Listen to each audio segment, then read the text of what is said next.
Welcome back to part 2 of my GAOMON PD1220 review. If you haven't seen my unboxing and setup video, I'd recommend watching that first for some context. With that said, let's move on to the Speedpaint. When I set out to make a drawing, the first thing I do is typically run through some thumbnail sketches, which are basically super rough, simple concepts. These are a few scrapped concepts I had for this drawing. When I started my test drawing, I actually forgot to record the process for the rough sketch and had to start over. But it turned out that I liked the new version of the sketch a lot more than the old one, so don't be afraid to start over or try something new if your sketch doesn't feel quite right. You might surprise yourself.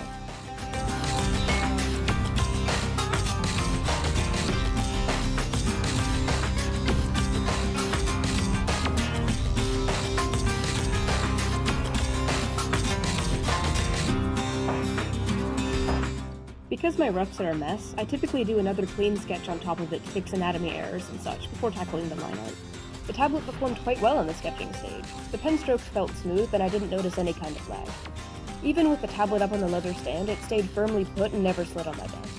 I also really like how easy it is to bring around with you. I was able to move to a few different rooms in my house and work comfortably since the tablet isn't bulky and is quick to set up.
Definitely make good use of real-life references. I never draw snakes, so I pulled up some references while cleaning up Rin's sketch, and it made a big difference.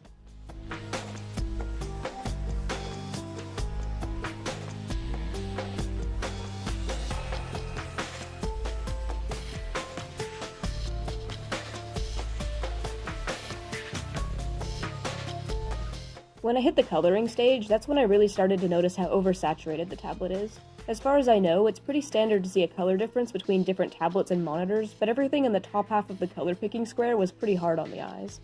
I did have to do some color correction for the final image on a different screen to get it to look how I wanted it to.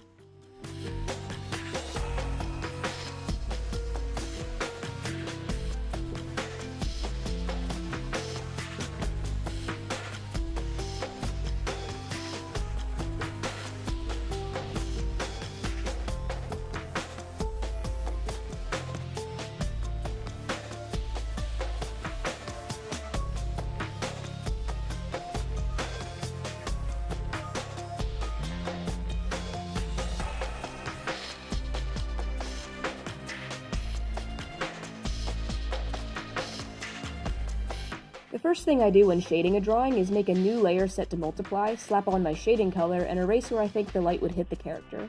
This gives me a nice guide when I do my actual shading and makes it a lot easier to adjust the lighting source since I haven't put a lot of time or detail into it yet.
After I finish my first shading layer, I typically add another layer with the same settings to add some extra shading where the character is farthest from the light.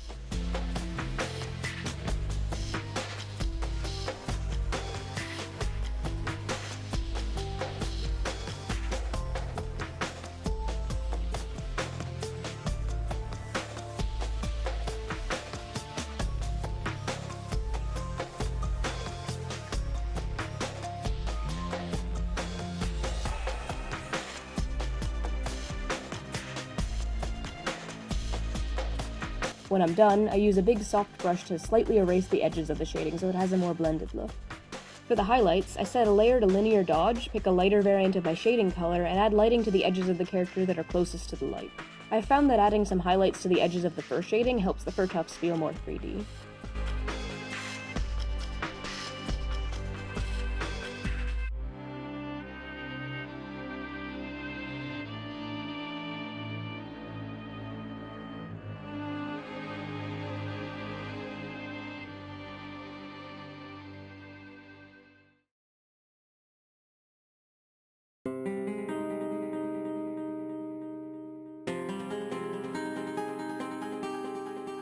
Then I throw together a background, add the final touches like eye shines, and some color overlays to help the character fit into the scene.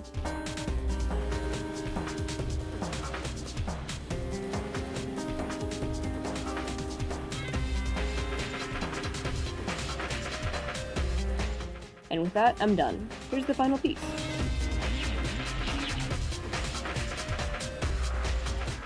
Overall, I'm happy with the performance of the tablet. For the pros, the tablet is conveniently small and lightweight, and the leather stand does a great job protecting the screen when the tablet isn't in use. The pen drew lines smoothly and didn't lag at all. My biggest complaint by far would be that the driver didn't work for me, so I had to run the tablet without it, which meant that any pen and tablet buttons wouldn't work, and I couldn't adjust my pen sensitivity. The screen was also really oversaturated, which made working with colors hard on my eyes at times. For its quality and functionality, I'd say the PD1220 is a great option for artists looking to get a portable screen display tablet without breaking the bank. Provided the driver works for you, I hope they're able to fix the problem I had. Thank you again to GAOMON for approaching me with this opportunity. This was my first time making a review video like this, and it was really fun. I'll definitely continue using this tablet going forward. I hope you guys enjoyed my review. Have a great day, everyone.